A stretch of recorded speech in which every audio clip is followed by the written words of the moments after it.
إن الحمد لله نحمده ونستعينه ونستغفره ونعوذ بالله من شرور أنفسنا وسيئات أعمالنا. من يهده الله فلا مضل له ومن يضلل فلا هادي له، وأشهد أن لا إله إلا الله وحده لا شريك له، وأشهد أن محمدا عبده ورسوله. يا أيها الذين آمنوا اتقوا الله حق تقاته ولا تموتن إلا وأنتم مسلمون. يا أيها الناس اتقوا ربكم الذي خلقكم من نفس واحدة وخلق منها زوجها وبث منهما رجالا كثيرا ونساء، واتقوا الله الذي تساءلون به والأرحام إن الله كان عليكم رقيبا.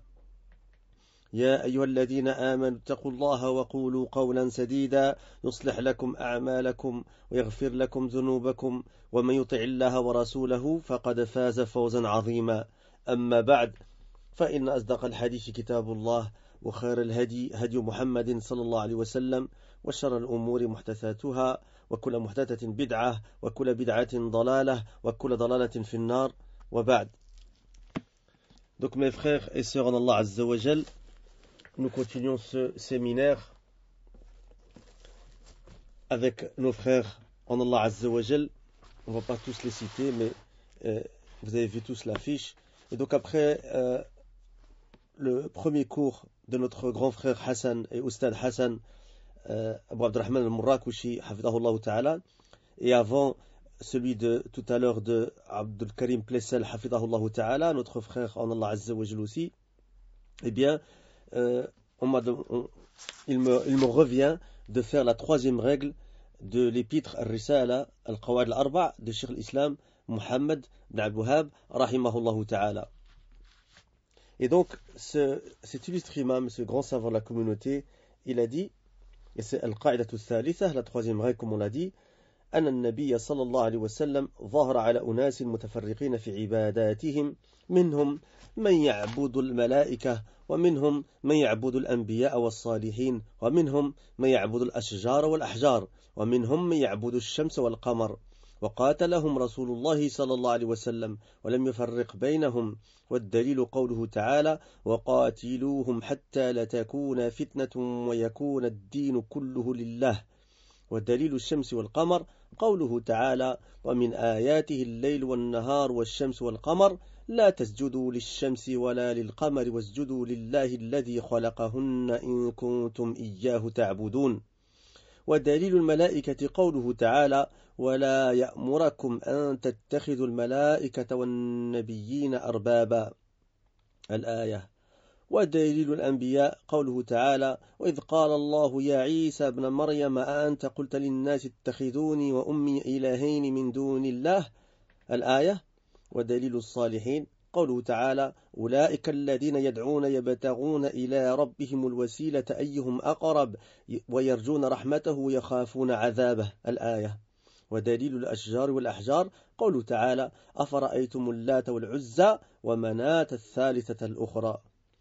وحديث أبي واقد الليثي رضي الله عنه قال: خرجنا مع النبي صلى الله عليه وسلم إلى حنين ونحن حدثاء عهد بكفر، والمشركين سدرة يعكفون عندها وينوطون بها أسلحتهم يقال لها ذات أنواط، فمررنا بسدرة فقلنا: يا رسول الله اجعل لنا ذات أنواط كما لهم ذات أنواط، الحديث.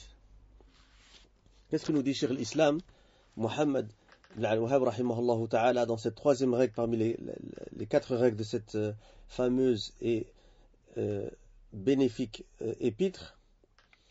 Le prophète sallallahu alayhi wa sallam est apparu au sein de gens divisés dans leurs adorations. Certains parmi eux adoraient les anges, et certains adoraient les prophètes et les vertueux, et certains adoraient les arbres et les pierres, et d'autres adoraient le soleil et la lune. Et le messager d'Allah sallallahu alayhi wa sallam les a tous combattus sans faire de différence entre eux. Par rapport à cette troisième règle, on va se baser bi'idhnillahi ta'ala sur l'explication du savant contemporain, hafidahullah ta'ala, qu'Allah le préserve, Cheikh Abdullah ibn Abdurrahim al-Bukhari, qu'Allah le préserve. Il dit: cette règle est la troisième règle dans cet épître d'une grande importance, et l'explication en sera sous plusieurs angles. Donc, alhamdoulilah, il convient d'écouter ici attentivement les paroles de ce noble cheikh. Et après, notre frère Abd Karim Plessel, binillah ta'ala, il fera la 4e règle. Et donc, vous aurez fini cette première issa-là avant que nos frères demain continuent la 2e épître qui est les 6 fondements. Donc, une grande opportunité en 3 jours, ou plutôt en 3 soirées, d'apprendre 2 livres parmi les livres les plus importants dans l'échelle de l'étude de la croyance islamique correcte. Et on parle ici des premiers échelons parce que ce sont des livres de base importants à connaître. Et justement, ici, Cheikh Abdullah ibn Abdurrahim al-Bukhari, hafidahullah ta'ala, il dit le premier angle. Il dit, sache, ô toi l'étudiant, l'étudiante, que cette règle est une règle bénéfique, car elle contient la mise en évidence. Mais d'abord, je vais comme traduire peut-être la règle, ou on va peut-être le faire petit à petit, c'est peut-être mieux. Donc il dit, sache, ô toi l'étudiant, que cette règle est une règle bénéfique, car elle contient la mise en évidence des différentes adorations de ceux au sein desquels est apparu le prophète sallallahu alayhi wa sallam, et que leur association, leur polythéisme, était de différentes sortes, et pas restreinte à une, car certains parmi eux adoraient les anges, d'autres adoraient les arbres, et certains autres adoraient les pierres, et encore d'autres adoraient les vertueux et les prophètes et autres.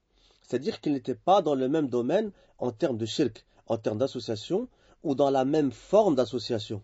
Ils avaient des formes et des manières différentes et nombreuses. Donc ça, c'était le premier angle, et il convient à l'étudiant de noter. Le deuxième angle, c'est que le prophète sallallahu alayhi wa sallam n'a pas fait de différence quant aux différents groupes de polythéistes. Le prophète sallallahu alayhi wa sallam n'a pas fait de différence entre ces différents groupes de polythéistes, mais au contraire, il les a tous jugés, tous étant des groupes qui associent Allah Azza wa Jal, et donc il n'a pas combattu un groupe sans combattre l'autre. Il n'a pas fait de différence entre un groupe de polythéistes et un autre. Et ici, évidemment, on le rappelle toujours dans nos cours, on parle ici de combat légiféré avec ses conditions, ses règles, etc. Et on ne parle pas ni de ce que font les criminels parmi Al-Khawarij et autres. Il dit, c'est-à-dire qu'il n'a pas combattu ceux qui adoraient les arbres sans combattre ceux qui adoraient les pierres. Et il n'a pas combattu, alayhi salatu wassalam, ceux qui adoraient les pierres sans combattre ceux qui adoraient les prophètes et les vertueux. Mais au contraire, il les a tous combattus en raison de leur shirk, de leur association et de leur kufr, de leur mécréance envers Allah subhanahu wa ta'ala. Et donc, le shirk, qu'Allah fasse miséricorde, il a utilisé comme preuve pour cela le verset de Surat Al-Anfal. وَقَاتِلُهُمْ حَتَّى لَا تَكُونَ فِتْنَةٌ وَيَكُونَ الدِّينُ كُلُّهُ لِلَّهِ فَإِنْ انْتَهَوْا فَإِنَّ اللَّهَ بِمَا يَعْمَلُونَ بَصِيرٌ. Dont la traduction du sens est, et combattez-les jusqu'à ce qu'il ne subsiste plus de fitna, association. Et c'est donc Surat Al-Anfal, verset 39. Qu'est-ce que veut dire le mot fitna ici? On l'a traduit ici déjà en disant el fitna est shirk, l'association. C'est le sens du mot fitna ici. L'association est shirk, que donc le musulman prenne garde et ne change pas sa religion qu'Allah nous en préserve. Et combattez-les jusqu'à ce qu'il ne subsiste plus de fitna par l'association, et que donc le musulman change sa religion et adore autre qu'Allah nous en préserve. Donc, et combattez-les jusqu'à ce qu'il ne subsiste plus d'association et que la religion soit entièrement Allah. C'est-à-dire que l'unicité, le tawhid, soit sincère pour Allah, exclusivement pour lui, et que seul Allah subhanahu wa ta'ala soit adoré. Et cela, car Allah n'agrée pas l'association, et ce que celui qui lui est associé soit un ange, ou un prophète, ou un messager, ou un arbre, ou une pierre, ou un édifice, ou autre. Il n'agrée rien de cela subhanahu wa ta'ala, mais de plus il l'interdit, car l'association sous toutes ses formes et tous ses types est illicite et interdite. Et Allah subhanahu wa ta'ala dit d'ailleurs وَاعْبُدُوا اللَّهَ وَلَا تُشْرِكُوا بِهِ شَيْئًا. Donc la traduction du sens est adorer Allah et ne lui donner aucun associé. C'est Surat An-Nisa, verset 36. Ici, un petit point par rapport à la langue arabe ici, وَاعْبُدُوا اللَّهَ وَلَا تُشْرِكُوا بِهِ شَيْئًا. Yani shay'an ici, dans le verset de Surat Nisa, est un indéterminé. C'est quelque chose de nakira, qui est dans le fil, le contexte d'une interdiction. Fi siyaq nahi. Et cela fait partie des preuves de la généralité. Fahada min siyaq al-umum. C'est-à-dire que ça fait partie des preuves de la généralité. C'est-à-dire rien ne peut être adoré en dehors d'Allah subhanahu wa ta'ala. Parce que ça englobe tout type d'association et toute forme d'association à Allah subhanahu wa ta'ala. Wala tushriku bihi shay'a. Donc vous voyez ici l'importance de la langue arabe qui nous permet de comprendre ce verset correctement et d'avoir une croyance correcte. Et il dit, il était rapporté dans les deux authentiques, le prophète sallallahu alayhi wa sallam a dit, Ya Mu'adh, atadri ma haqqullahi ala al-ibad. Un hadith que vous connaissez certainement. Il dit, oh Mu'adh, sais-tu quel est le droit d'Allah sur ses serviteurs? Et on ne va pas citer tout le hadith, mais dans le hadith, il est dit que فَإِنَّ حَقَّ اللَّهِ عَلَى الْعِبَادِ أَنْ يَعْبُدُوهُ وَلَا يُشْرِكُوا بِهِ شَيْئًا. Le droit d'Allah sur ses serviteurs est certes qu'il l'adore et ne lui associe rien. Encore une fois, ici le mot rien. لَا وَلَا يُشْرِكُوا بِهِ شَيْئًا. Donc l'association sous toutes ses formes est illicite et n'est pas permise qu'Allah nous en préserve. Ça, c'était le deuxième angle. Le troisième angle d'explication de cette troisième règle, c'est que quiconque adore l'une de ces choses est en vérité un adorateur de Satan, de Shaitan. L'imam Ibn al-Qayyim, rahimahullah, a une belle et importante et bénéfique parole à ce sujet dans son livre Al-Jawab al-Kafi liman sa'ala an ad-dawa al-shafi, qui est aussi appelé ad-da' wa ad-dawa, le mal et son remède. Il dit qu'Allah lui fasse miséricorde, l'a-t-il estimé, il parle d'Allah subhanahu wa ta'ala, a-t-il estimé Allah à sa juste valeur, celui qui l'a mis au même niveau que son ennemi? Et c'est qui l'ennemi? C'est Satan.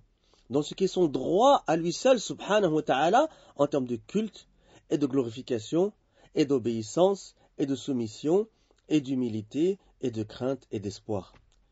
Si Allah azza wa jal avait donné, ou plutôt, s'il avait donné Allah azza wa jal comme associant cela la plus proche des créatures de lui, cela aura été une effronterie et une injustice envers son droit à lui seul, et une sous-estimation de lui exalté soit-il, et le fait de lui associer quelqu'un d'autre que lui dans ce qui ne convient qu'à lui, subhanahu wa ta'ala. Qu'en est-il alors lorsqu'il a associé à Allah subhanahu wa ta'ala la plus détestée des créatures par lui, et la plus futile et la plus exécrable? Et c'est qui? C'est son ennemi. En réalité, car il n'a adoré en dehors d'Allah que Satan, comme Allah le Très-Haut a dit, ألم أعهد إليكم يا بني آدم ألا تعبدوا الشيطان إنه لكم عدو مبين وأن اعبدوني هذا صراط مستقيم. Dans la traduction du sens est, ne vous ai-je pas engagé, enfants d'Adam, à ne pas adorer le diable, car il est vraiment pour vous un ennemi déclaré, et ne vous ai-je pas engagé à m'adorer? Voilà un chemin bien droit. Surat Yasin, versets 60 et 61. Lorsque les polythéistes ont adoré les anges comme ils le prétendent, leur adoration a eu lieu dans la même chose pour les démons, alors qu'ils pensent qu'ils adorent les anges, comme Allah le Très-Haut a dit, وَيَوْمَ يَحْشُرُهُمْ جَمِيعًا ثُمَّ يَقُولُ لِلْمَلَائِكَةِ أَهَؤُلَاءِ إِيَّاكُمْ كَانُوا يَعْبُدُونَ قَالُوا سُبْحَانَكَ أَنْتَ وَلِيُّنَا مِنْ دُونِهِمْ بَلْ كَانُوا يَعْبُدُونَ الْجِنَّ أَكْثَرُهُمْ بِهِمْ مُؤْمِنُونَ.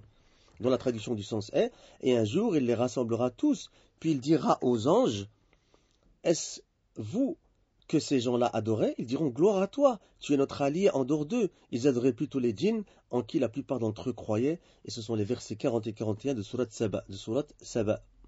Satan, Shaitan, donc appelle le mushrik, le polythéiste, à l'adorer lui et lui faire croire que c'est un ange. Et de même pour les adorateurs du soleil et de la lune et des astres, qui prétendent qu'ils adorent les esprits de ces astres, qui sont ceux qui leur adressent la parole et accomplissent leurs besoins. Et c'est pour cela que lorsque le soleil se lève, Satan l'accompagne, et donc le mécréant se prosterne pour le soleil, mais leur prosternation a lieu en réalité pour Satan. C'est pour cela qu'est venue l'interdiction de prier pour nous au lever du soleil et au coucher, car le soleil se lève sur la corne d'un démon et se couche sur la corne d'un démon, comme en a informé le prophète alayhi salatu wassalam. Il dit, donc leur prosternation a lieu pour lui, et de même lors de son coucher, et de même pour ceux qui adorent le Messie et sa mère. Ils ne les ont pas adorés, mais ont adoré Satan en vérité, car ils prétendent qu'ils adorent celui qui leur a ordonné de l'adorer lui, et d'adorer sa mère, et qu'il a agréé cela pour eux, et qu'il leur a ordonné. Et celui-là est le diable lapidé, Ash-Shaytan Rajim, pas le serviteur d'Allah et son messager, alayhi salatu wassalam. Et donc il a révélé tout cela dans sa parole subhanahu wa ta'ala, ألم أعهد إليكم يا بني آدم ألا تعبدوا الشيطان إنه لكم عدو مبين وأن اعبدوني هذا صراط مستقيم. Ne vous ai-je pas engagé, enfant d'Adam, à ne pas adorer le diable, car il est vraiment pour vous un ennemi déclaré, et ne vous ai-je pas engagé à m'adorer? Voilà un chemin bien droit. Ce sont les versets 60-61 de Surat Yasin qu'on a déjà cités. Personne parmi les fils d'Adam n'a adoré en dehors d'Allah qui que ce soit ou quoi que ce soit sans que son adoration ne prenne place pour Satan. Et donc celui qui adore jouit de celui qui est adoré. Comment? Par l'obtention de son désir. Et celui qui est adoré jouit de celui qu'il adore par la glorification qui lui vaut. Et le fait qu'il l'ait associé à Allah, ce qui est le summum de la satisfaction de Satan, qu'il soit associé à Allah subhanahu wa ta'ala, et qu'Allah nous en préserve. Alors le trio il dit وَمَا كَانَ لِي عَلَيْكُمْ مِنْ سُلْطَانٍ إِلَّا أَنْ دَعَوْتُكُمْ فَاسْتَجَبْتُمْ لِي فَلَا تَلُومُونِي وَلُومُوا أَنفُسَكُمْ. Dans la traduction du sens est, c'est-à-dire Satan, n'avait aucune autorité sur vous, si ce n'est que je vous ai appelé et que vous m'avez répondu. Ne me faites donc pas de reproches, mais faites-en à vous-même. Et c'est Surat Ibrahim, verset 22.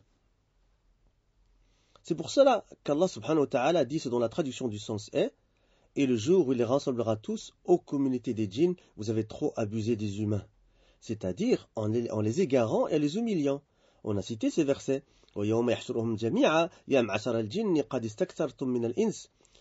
Nous, on n'a pas encore cité ce verset, c'est sur le verset 128. وَقَالَ أَوْلِيَاؤُهُم مِّنَ الْإِنسِ رَبَّنَا اسْتَمْتَعَ بَعْضُنَا بِبَعْضٍ وَبَلَغْنَا أَجَلَنَا الذي أجلت لنا قال النار مثواكم خالدين فيها إلا ما شاء الله إن ربك حكيم عليم. Et leurs alliés parmi les humains diront: Ô notre Seigneur, nous avons profité les uns des autres et nous avons atteint le terme que tu avais fixé pour nous. Il leur dira: l'enfer est votre demeure pour y rester éternellement, sauf si Allah en décide autrement. Vraiment ton Seigneur est sage et omniscient. Il y a dans ce verset une indication précieuse de la raison pour laquelle Ash-Shirk, l'association, est le plus grand des péchés, d'où l'importance de ce genre de cours. Regarde ces enseignements et enregistre-les, mon frère, ma sœur. Donc, l'association est le plus grand des péchés auprès d'Allah et qu'elle n'est pas pardonnée sans s'en être repentie et qu'elle rend obligatoire d'être vouée éternellement au châtiment et que son caractère illicite et sa laideur ne sont pas uniquement en raison de son interdiction, mais de plus, il est impossible qu'Allah le Très-Haut légifère à ses serviteurs d'adorer une autre divinité que lui, comme il est impossible de sa part ce qui s'oppose aux attributs de sa perfection et aux caractéristiques de sa majesté. Et comment pourrait-on penser de celui qui détient seul la souveraineté et la divinité et la grandeur et la majesté qu'il permette de lui associer en cela ou qu'il l'agrée? Allah est certes élevé au-dessus de cela d'une haute élévation. Et donc les deux y sont regroupés. L'interdiction est que cela s'oppose, comme on l'a dit, à quoi? À la majesté d'Allah et à sa grandeur et à sa divinité. Et donc c'est la fin de la parole de Ibn Qayyim, rahimahullah, qu'Allah le Très-Haut lui fasse miséricorde et lui pardonne. Donc on revient maintenant plus à la parole de Cheikh al-Islam, Mohammed ibn al-Wahhab, rahimahullah, dans sa troisième règle qu'on n'avait pas traduite complètement. Et donc il dit, l'auteur, qui est Cheikh al-Islam Mohammed ibn al-Wahhab, rahimahullah ta'ala, et la preuve est la parole d'Allah le Très-Haut dans la traduction du sens est, et combattez-les jusqu'à ce qu'il ne subsiste plus d'association et que la religion soit entièrement à Allah. Puis, s'ils cessent, ils seront pardonnés car Allah observe bien ce qu'ils œuvrent. Surat al-Anfal, verset 39. Et la preuve du soleil et de la lune est sa parole dans la traduction du sens est, parmi ses merveilles sont la nuit et le jour, le soleil et la lune, ne vous prosternez ni devant le soleil ni devant la lune, mais prosternez-vous devant Allah subhanahu wa ta'ala, devant Allah qui les a créés, si c'est lui que vous adorez, et c'est Surat Fussilat, verset 37. La preuve des anges est sa parole dans la traduction du sens est, et il ne va pas vous commander de prendre pour seigneur ange et prophète, vous commanderait-il de rejeter la foi, vous qui êtes musulmans? Surat Ali Imran, verset 80. Vous qui êtes soumis, musulmans. La preuve des prophètes est sa parole, dont la traduction du sens est, rappelle-leur le moment où Allah dira: Ô Jésus, fils de Marie, est-ce toi qui as dit aux gens: prenez-moi ainsi que ma mère pour deux divinités en dehors d'Allah? Il dira: gloire et pureté à toi. Il ne m'appartient pas de déclarer ce que je n'ai pas le droit de dire. Si je l'avais dit, tu l'aurais su, certes. Tu sais ce qu'il y a en moi, et je ne sais pas ce qu'il y a en toi. Tu es en vérité le grand connaisseur de tout ce qui est inconnu. Surat al-Ma'ida, verset 116. La preuve des vertueux est sa parole dont la traduction du sens est: ceux qu'ils invoquent cherchent eux-mêmes à qui mieux le moyen de se rapprocher le plus de leur Seigneur. Ils espèrent sa miséricorde et craignent son châtiment. Le châtiment de ton Seigneur est vraiment redouté. Surat al-Isra, verset 57. La preuve des arbres et des pierres est sa parole dont la traduction du sens est: que vous ensemble des divinités Lat et Uzza, ainsi que Manat, cette troisième autre. Surat al-Najm, versets 19 et 20. Puis ensuite, Cheikh al-Islam, il a cité un hadith, et c'est le hadith d'Abu Waqid al-Laythi, jusqu'à l'allégré, qui dit « Nous sortîmes avec le prophète sallallahu alayhi wa sallam vers Hunayn, alors que nous étions récemment convertis à l'islam. Et les polythéistes avaient un jujubier auprès duquel ils restaient et sur lequel ils accrochaient leurs armes qui étaient appelées Dhat ou Anwat. Nous sommes donc passés près de cet arbre et nous dîmes au messager d'Allah, donne-nous un Dhat Anwat comme ils ont un Dhat Anwat, jusqu'à la fin du hadith. » Alors, comment on va expliquer cette partie ces parties où toutes les preuves sont citées de la troisième règle?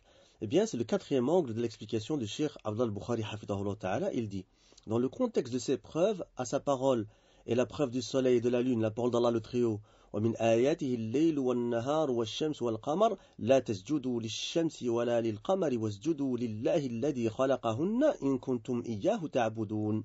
Dont la traduction du sens est, parmi ces merveilles sont la nuit et le jour, le soleil et la lune. Ne vous prosternez ni devant le soleil ni devant la lune, mais prosternez-vous devant Allah qui les a créés, si c'est lui que vous adorez. Surat Fussilat, verset 37. Alors c'est quoi le shahid ici, le témoin argumentatif de cette preuve? Et toujours dans les cours, on dit toujours qu'il y a le dalil, et puis il y a ce qu'on appelle wajhul istidlal, c'est-à-dire qu'on a la preuve et la raison ou le témoin argumentatif dans cette preuve pour laquelle on utilise cette preuve pour ce qu'on est en train d'essayer de prouver. Et donc il dit, Cheikh al-Bukhari hafidahullah, il dit, le témoin argumentatif, al-shahid de cette preuve, est le quatrième angle. La parole d'Allah le Très-Haut, dans la traduction du sens est, ne vous prosternez ni devant le soleil, ni devant la lune. Car il y a en cela la mise en évidence du fait qu'il y a des gens qui se prosternent pour le soleil et pour la lune. Et c'est pour cela que le Très-Haut a interdit de se prosterner pour eux. Et ordonné le contraire de cela, qui est de se prosterner pour lui qui les a créés. Car je vous rappelle que la première phrase de cette troisième règle, c'était que le prophète sallam est apparu au sein des gens divisés dans leurs adorations. Parmi eux, certains adoraient les anges jusqu'à la fin du... Donc ici, pourquoi il a cité cette preuve de ne pas se prosterner devant le soleil, ou pour le soleil et la lune, ou ni devant le soleil et la lune? Eh bien, c'est justement pour prouver qu'il y a des gens qui le font. L'interdiction d'Allah le Très-Haut de se prosterner pour le soleil et la lune est aussi en réalité une preuve de son interdiction d'adorer toutes les créatures par tout type ou genre d'adoration. Et la preuve est qu'il a ordonné de se prosterner pour lui, qui est l'un des genres d'adoration. Car Allah subhanahu wa ta'ala, il a dit وَاسْجُدُوا لِلَّهِ الَّذِي خَلَقَهُنَّ إِن كُنتُمْ إِيَّاهُ تَعْبُدُونَ. Le cinquième angle de cette troisième règle, d'explication de cette troisième règle, c'est la preuve des anges et la parole d'Allah le Très-Haut. وَلَا يَأْمُرَكُمْ أَن تَتَّخِذُوا الْمَلَائِكَةَ وَالنَّبِيِّينَ أَرْبَابًا أَيَأْمُرُكُمْ بِالْكُفْرِ بَعْدَ إِذْ أَنْتُمْ مُسْلِمُونَ. Dont la traduction du sens est, et il ne va pas vous commander de prendre pour seigneur anges et prophètes. Vous commanderait-il de rejeter la foi, vous qui êtes musulmans? Surat Ali Imran, verset 80. La preuve des prophètes est sa parole, subhanahu wa ta'ala. وَإِذْ قَالَ اللَّهُ يَا عِيسَى ابْنَ مَرْيَمَ أَأَنْتَ قُلْتَ لِلنَّاسِ اتَّخِذُونِي وَأُمِّيَ إِلَٰهَيْنِ مِن دُونِ اللَّهِ قال سبحانك ما يكون لي أن أقول ما ليس لي بحق إن كنت قلته فقد علمته تعلم ما في نفسي ولا أعلم ما في نفسك إنك أنت علام الغيوب. Dont la traduction du sens est, rappelle-leur le moment où Allah dira, ô Jésus, fils de Marie, est-ce toi qui as dit aux gens, prenez-moi ainsi que ma mère pour deux divinités en dehors d'Allah? Il dira, gloire et pureté à toi, il ne m'appartient pas de déclarer ce que je n'ai pas le droit de dire. Si je l'avais dit, tu l'aurais reçu. Si tu sais ce qu'il y a en moi et je ne sais pas ce qu'il y a en toi, tu es en vérité le grand connaisseur de tout ce qui est inconnu. Et c'est Surat Al-Ma'idah, verset 116.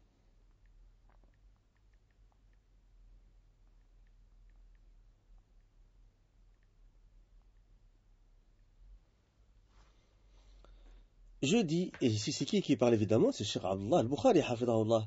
Sa parole, qu'Allah lui fasse miséricorde, est la preuve des anges. L'imam Ibn Kathir, parmi les grands savants de l'exégèse du Coran, il dit d'ailleurs dans son exégèse, c'est-à-dire qu'Allah le Très-Haut ne vous ordonne d'adorer personne si ce n'est que lui, subhanahu wa ta'ala, ni prophète,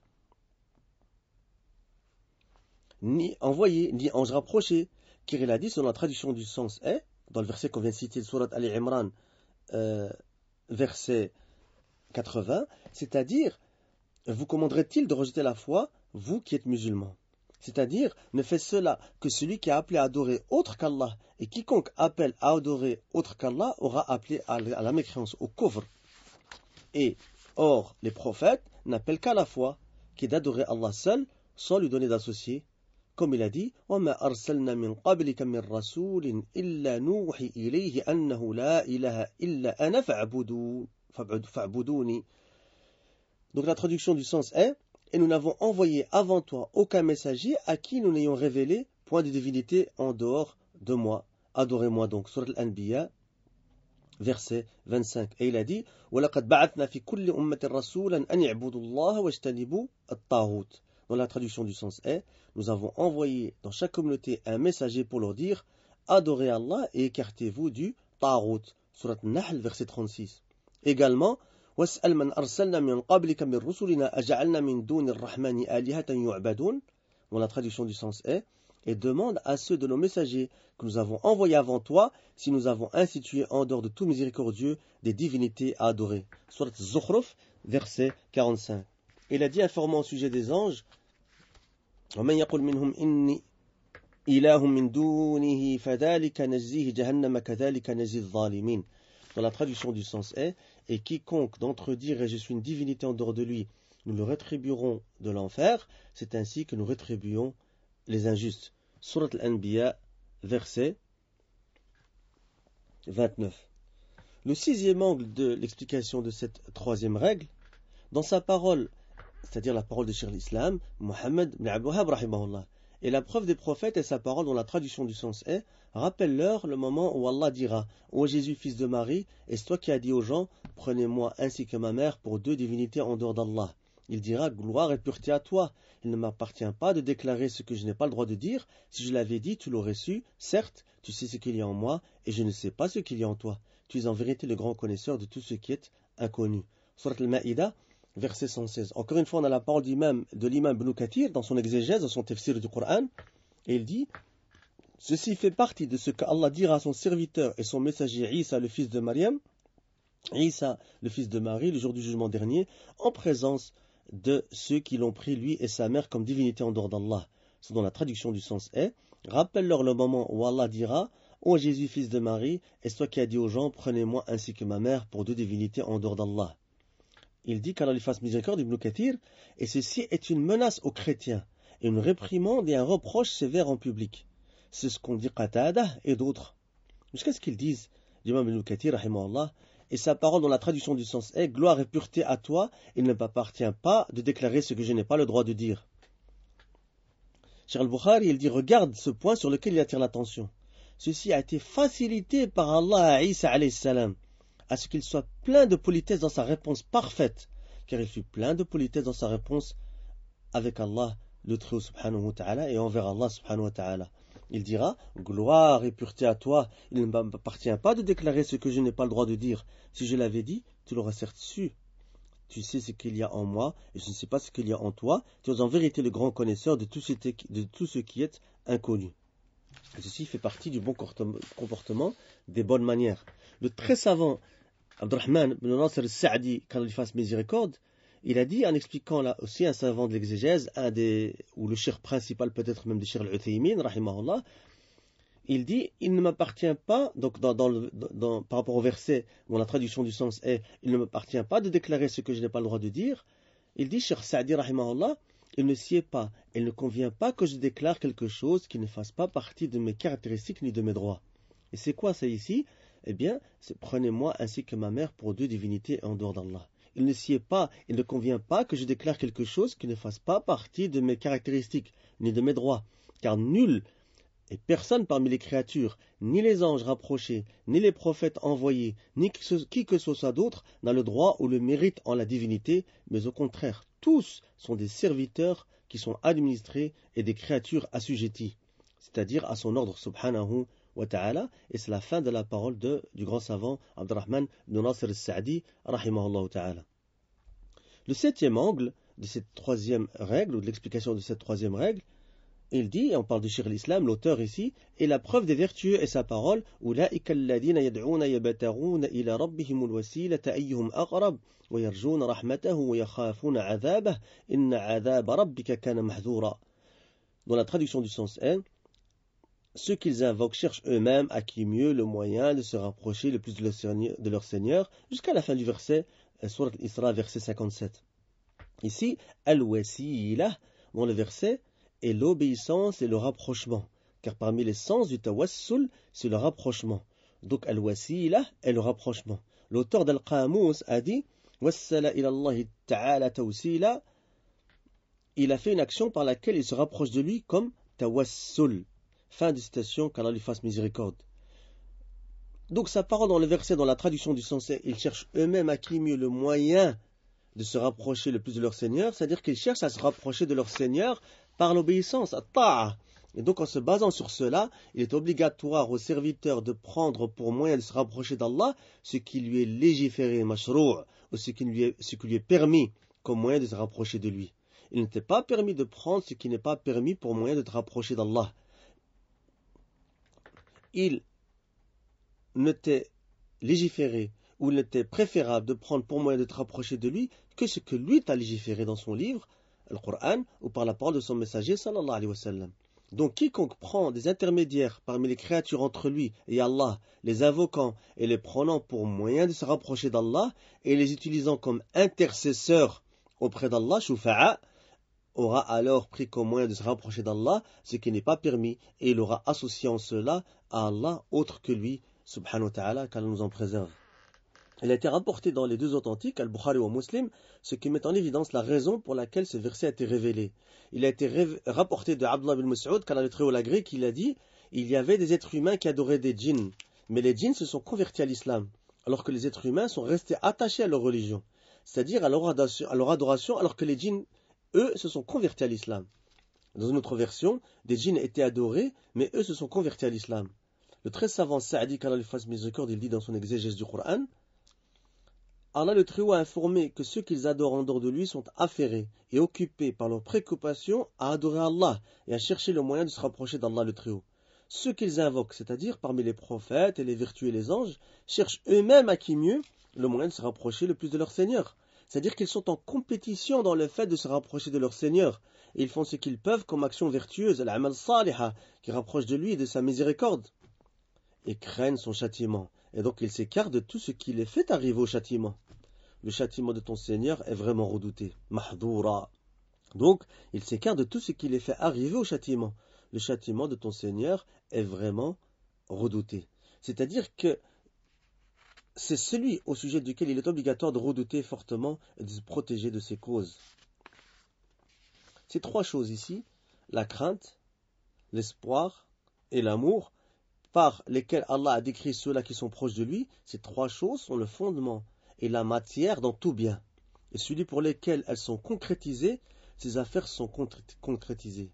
Et si le cœur en est vide, par contre, alors les biens s'écartent de lui et les maux l'entourent. Qu'Allah nous en préserve. Les signes du cœur ou les signes de l'amour sont ce qu'Allah a dit, que le serviteur fasse des efforts dans la mise en application de tout acte qui le rapproche d'Allah. Et qu'il soit en compétition dans tout acte d'adoration, en vouant de manière sincère tous les actes à Allah et à les conseiller et qu'il les fasse de la manière la plus parfaite qui soit possible. Et quiconque prétend aimer Allah par autre que cela est un menteur. Le huitième angle, et on a fini ici la parole du Cheikh Sa'di rahimahullah, le huitième angle au sujet de ce que le Cheikh, qu'Allah lui fasse miséricorde, a utilisé comme preuve concernant l'adoration par certains d'entre eux des arbres et des pierres. Il dit, et pour preuve des arbres et des pierres, la parole d'Allah le Très-Haut, Afara'aytumul Lata wal Uzza wa Manat al-Thalithata al-Ukhra. Dans la traduction du sens est, que vous ensemble des divinités Lat et Uzza, ainsi que Manat, cette troisième autre, Surat Najm, versets 19 et 20. Donc le Cheikh a cité ici, et c'est le huitième angle, comme on a dit, le verset de Surat Najm. C'est la parole d'Allah, dans la traduction qu'on vient de citer, Surat Najm, verset 19-20. Al-Lat était un homme vertueux qui préparait de la farine fine mélangée avec du beurre fondu pour les pèlerins et le donnait à manger aux pèlerins. Et donc lorsqu'il mourut, ils ont construit une tombe, sur sa tombe plutôt un édifice, et ils ont mis sur cet édifice des voiles. Et il fut adoré en dehors d'Allah, qu'Allah nous en préserve. la tribu de Thaqif l'adora et cet édifice fut détruit par Khalid ibn Walid, qu'Allah le très haut l'agré, radiallahu anhu, après la conquête de la Mecque. Al-Uzza était un arbre sur lequel il y avait un édifice et des voiles aussi, et se trouvait dans la vallée du palmier qui s'appelle Wadi al-Nakhla, entre la Mecque et Taïf, et Quraysh vénérait Al-Uzza à tel point qu'Abu Sufyan, qu'Allah le très haut l'agré, a dit le jour de Uhud, mais c'était avant sa conversion à l'islam, nous avons Al-Uzza et vous n'avez pas de Uzza. Le prophète sallallahu alayhi wa sallam répondit alors par sa parole, Allah est notre protecteur et vous n'avez pas de protecteur. Et le hadith se trouve dans l'authentique d'Al-Bukhari, d'après la narration d'Abdullah ibn Mas'ud, qu'Allah le très haut l'agré. Au sujet d'Al-Manat, ce qui est correct, c'est que c'était un rocher, un grand rocher près de la montagne de la vallée de Qudayd, entre la Mecque et Médine, et c'est un endroit connu, et il était rapporté dans l'authentique d'Al-Bukhari, d'après la narration de Aïcha, qu'Allah le très haut l'agré, qu'elle a dit c'est une idole entre la Mecque et Médine. Et elle fut cassée par Ali ibn Abi Talib, qu'Allah le très haut l'agré, radiyallahu anhu ardah. Ce verset donc indique, et on parle des versets ici de Surat Najm, que les polythéistes à l'époque du prophète sallallahu alayhi wa sallam, certains adoraient les arbres, et certains adoraient les pierres, et certains adoraient les vertueux, mais de plus certains juraient par eux. C'est-à-dire que ce sont des preuves catégoriques du Coran, de la parole d'Allah subhanahu wa ta'ala, sur ce que Cheikh al-Islam, Muhammad al-Wahhab, avance dans cette troisième règle. Et c'est pour ça que les ulama ont dit que Cheikh al-Islam Muhammad al-Wahhab, il ne parlait pas de sa passion, il parlait à partir des preuves du Coran et de la Sunna. C'est-à-dire, ici, que ces gens, à l'époque du prophète sallallahu alayhi wa sallam, ces mouchriquines, ils juraient par ces choses qu'ils adoraient en dehors d'Allah le Très-Haut, et qu'ils prenaient comme objet d'adoration en dehors d'Allah le Très-Haut. Et eux, avec cela, croyaient que la bénédiction les touchait par cela, et c'est pour cela qu'ils espéraient en leur intercession shafa'a, et ils demandaient leur intercession, etc. Donc, chercher la baraka, la bénédiction de ces choses, et leur demander shafa'a à l'intercession, fait partie du shirk de l'association à Allah le Très-Haut, car cela fait partie des actes des polythéistes qu'Allah nous en préserve.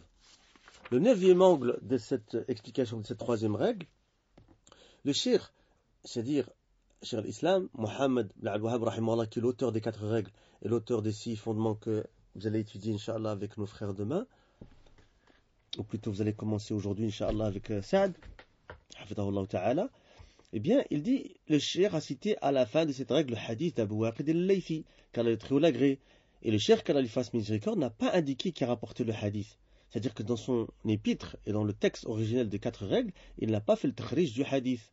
Il n'a pas dit qui a rapporté ce hadith. C'est-à-dire qu'il n'a pas cité qui a rapporté le hadith, il a cité et il n'a pas cité son authenticité ou son manque d'authenticité. Or, la règle est que la parole au sujet de la compréhension d'un hadith découle de son authenticité.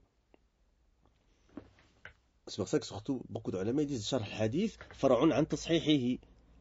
Et donc il faut absolument qu'il soit authentique. Quoi qu'il en soit, le hadith ici, Cheikh al-Bukhari dit que le hadith d'Abu Waqid al-Laythi, il est authentique, alhamdulillah. Il était rapporté par Tirmidhi dans son Jami'. Il a dit que c'est un hadith hasan sahih. Il a aussi été rapporté par Nasa'i dans le Kubra, il est même Ahmed dans le Musnad, Ibn Hibban dans son authentique, qu'il a jugé authentique, et par d'autres. Et donc, comme dit Cheikh al-Bukhari, hafidallah, pour ce point ici par rapport à ce hadith d'Abu Waqid al-Laythi, c'est que ce hadith, alhamdulillah, il est authentique.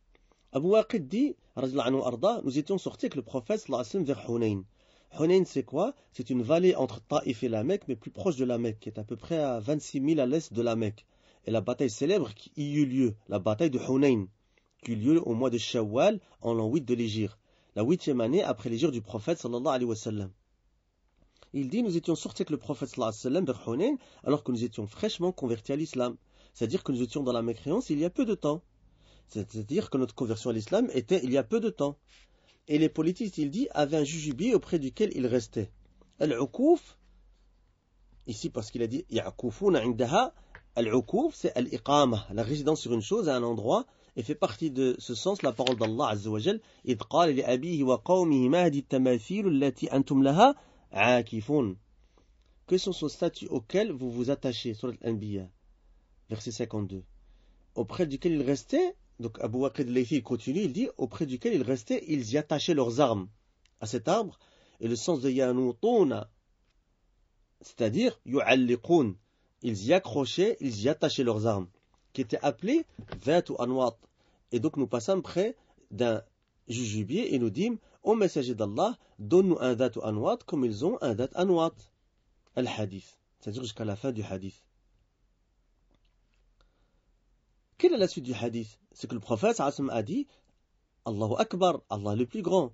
Inna sunan, ce sont certes les voix de ceux qui vous ont précédés, comme l'a expliqué le grand savant Cheikh Ben Baz, qu'Allah lui fasse miséricorde. Vous avez dit par celui qui détient mon âme dans sa main, comme les fils d'Israël ont dit à Moïse. قالوا يا موسى اجعل لنا إلها كما لهم آلهة قال إنكم قوم تجهلون. Dans la traduction du sens est, ils dirent, ô Moïse, désigne-nous une divinité semblable à leur Dieu. Il dit, vous êtes certes des gens ignorants. Surat Al-A'raf, verset 138. Ce hadith, qui est le hadith d'Abu Waqid al-Laythi, qu'Allah le trop l'agré, indique que les politistes restaient auprès d'un jujubier et y résidaient. La raison pour laquelle ils y résidaient est qu'ils cherchaient la bénédiction par cet arbre. La raison pour laquelle ils y restaient et résidaient et accrochaient les arbres, c'était la bénédiction ou de chercher la bénédiction tabarruk par ce jujubier et le vénérer. C'est pour ça qu'ils y accrochaient quoi? Ils y accrochaient les armes. Et c'est pour cela qu'il fut appelé Dhat ou Anwat. Et cet arbre était adoré en dehors d'Allah. Il y a donc dans ce hadith que leur adoration était qu'ils cherchaient la bénédiction par cet arbre. Par quel moyen a-t-il été adoré cet arbre, comme on a dit? Par at-tabarruk, le fait de chercher le baraka, la bénédiction, et at-ta'zim, la vénération. Le hadith indique donc l'interdiction d'imiter les gens de la période pré-islamique et les gens du livre dans ce qu'ils faisaient, à l'exception faite de ce qui a été rapporté dans notre religion, indiquant que c'est licite et permis. C'est un des enseignements du hadith. C'est-à-dire que ce n'est pas toutes les actions que faisaient les polythéistes sont interdites. Ce n'est pas que tout ce que font les politistes ou les gens de la période pré-islamique ou les gens du livre est interdit. Il y a des actions qui ont été approuvées par l'islam, comme la véracité et le fait de tenir ses engagements, etc. La générosité, le courage. L'islam les a codifiés, corrigés et définis. Il y a au sujet desquelles notre religion est venue, il y en a parmi ces choses-là, au sujet desquelles notre religion est venue les réfutant et les annulant et mettant en garde contre elles. Et cette action, dans le hadith d'Abu Waqid al-Laythi radhiyallahu anhu ardah, en fait partie. C'est-à-dire que l'action qui était rapportée dans le hadith d'Abu Waqid al-Laythi, qu'Allah le très haut l'agré. L'interdiction se trouve aussi dans ce hadith. Le prophète sallallahu alayhi wa sallam a considéré le fait de demander un arbre. Ils ont demandé qu'ils aient un arbre, comme ceux-là avaient un arbre. Et donc le prophète sallallahu alayhi wa sallam a considéré le fait de demander un arbre comme ils ont fait, comme faisant partie du fait d'imiter les polythéistes. Et il leur a donné comme preuve de cela la parole d'Allah. Vous avez dit, comme les fils d'Israël ont dit à Moïse. C'est dont la traduction du sens est, désigne-nous une divinité semblable à leur Dieu. Surat Al-A'raf, verset 138. Et ceci, c'est une règle très importante. Rappelle-toi de cette règle chez al-Bukhari, dit Hafidahullah. Il y a aussi dans le hadith, en termes de compréhension, la peur de l'association, le khawf min al-shirk. Et cela, car il se peut qu'un individu juge quelque chose comme convenable, pensant que cela le rapproche d'Allah, alors que cela l'éloigne d'Allah. Mais de plus, cela le rapproche des causes de la colère d'Allah. Prends donc garde, mon frère et ma sœur, à cela. Ce n'est pas toute chose que tu juges convenable qui est convenable dans la religion. Il est obligatoire que cela soit autorisé dans la religion. Le très savant Ibn al-Qayyim, qu'Allah lui fasse miséricorde, il dit dans Iratatul Lahfan, et ceci afin de compléter ce 9e angle, il dit après avoir cité le hadith d'Abu Waqid al-Laythi dans son livre Al-Iratha, Iratatul Lahfan, si le fait de prendre cet arbre afin d'y accrocher les armes et afin de rester autour de cet arbre et prendre une divinité en dehors d'Allah avec Allah, alors qu'il ne l'adorait pas et ne l'invoquait pas, c'est-à-dire qu'il ne priait pas vers lui et ne faisait pas des doigts, ne lui demandait pas. Ce qu'il voulait de lui, c'est la bénédiction et la vénération. Il dit, Ibn al-Qayyim, et il ne l'invoquait pas. Qu'en est-il alors de rester autour d'une tombe et d'invoquer par cette tombe, et d'invoquer cette tombe, et d'invoquer auprès de cette tombe? Quelle est la proportion de la fitna par un arbre en comparaison de la fitna par la tombe? Quelle est la proportion entre les deux? Une grande proportion. Et il dit, Ibn al-Qayyim, rahimahullah, si les gens de l'association et de l'innovation religieuse savaient, certains gens de science parmi les compagnons de Malik ont dit, il dit comme cela, et regardez, qu'Allah vous fasse miséricorde, à tout endroit où vous trouvez un jugibier et un arbre voulu par les gens qu'ils vénèrent, dont ils espèrent la guérison de lui et dans lequel ils plantent des clous et des chiffons, cherchant par cela la bénédiction, alors cet arbre est Dhat ou Anwat, et donc coupez-le. Fin de citation d'Ibn Qayyim, qu'Allah lui fasse miséricorde. Attention ici, quand il dit coupez-le, il y a évidemment ce qu'on appelle fiqh al-masalih wal mafasid. Et c'est exactement ce que va dire Cheikh al-Bukhari ici, parce qu'on a fini la citation d'Ibn Qayyim, il dit, je veux dire de celui dont il a rapporté la parole parmi les compagnons de Malik, et cette parole est aussi à mettre en application, si cela n'amène pas un mal plus grand, et que l'affaire soit sous ta juridiction et ta capacité. C'est pas maintenant que chacun entend ça, et dès qu'il voit dans un pays musulman, ou même dans un autre pays qui n'est pas musulman, il voit quelque chose qui est adoré dans Allah, il va le couper lui-même, sans regarder au bien et au mal qui peut en découler, etc., à toute cette science qu'il y a autour, eh bien ça peut poser des problèmes. Ibn Qayyim, quand il fasse miséricorde, il dit, et sois attentif quant à cette parole, et quiconque a de l'expérience, expérience c'est-à-dire compréhension, quiconque a de l'expérience quant à ceux avec lesquels Allah le Très-Haut a envoyé son messager, alayhi salatu wassalam, et quant à ceux sur lesquels sont les gens de l'association, Ahlul Shirk, et des innovations religieuses, Ahl Bida', aujourd'hui à ce sujet et autres, c'est qu'entre les plus prédécesseurs et ceux-là qui sont venus après, il y a un éloignement plus grand que ce qu'il y a entre le lever et le couchant du soleil. Ils sont sur quelque chose et que les plus prédécesseurs étaient sur quelque chose d'autre.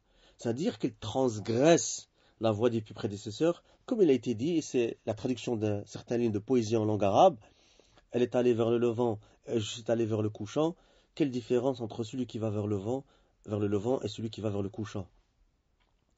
Et l'affaire, elle est, Cheikh al-Bukhari jure par Allah, ou c'est plutôt Ibn Qayyim qui jure, il dit, et l'affaire est par Allah plus grave que ce que nous avons dit. Nous demandons à Allah le salut et la protection. Et on a fini donc la parole de Ibn Qayyim rahimahullah. Le très savant Cheikh Abdurrahman ibn Hassan, quand il fasse miséricorde, il dit dans son livre bénéfique, Fath al-Majid, qui est d'ailleurs une des explications les plus connues de Kitab al-Tawhid de Cheikh l'Islam, Mohammed Abdul Wahhab, le même auteur que les 4 règles, il dit, faisant un commentaire à ce sujet, et parmi les bénéfices qu'il contient, ce que font certains qui croient en les arbres et les tombes et les pierres en termes de recherche de bénédiction par ces choses et de résidence auprès d'elles et d'immolation d'animaux pour elles. C'est l'association, c'est shirk. Et que nous ne soyons pas dupés par les gens de la masse, ni par les canailles. C'est-à-dire les gens de la masse qui viennent et les canailles, ceux qui font valoir et qui donnent la valeur à ce shirk, qu'Allah nous en préserve. Il dit, et on ne doit pas être étonné que l'association à Allah a lieu dans cette communauté.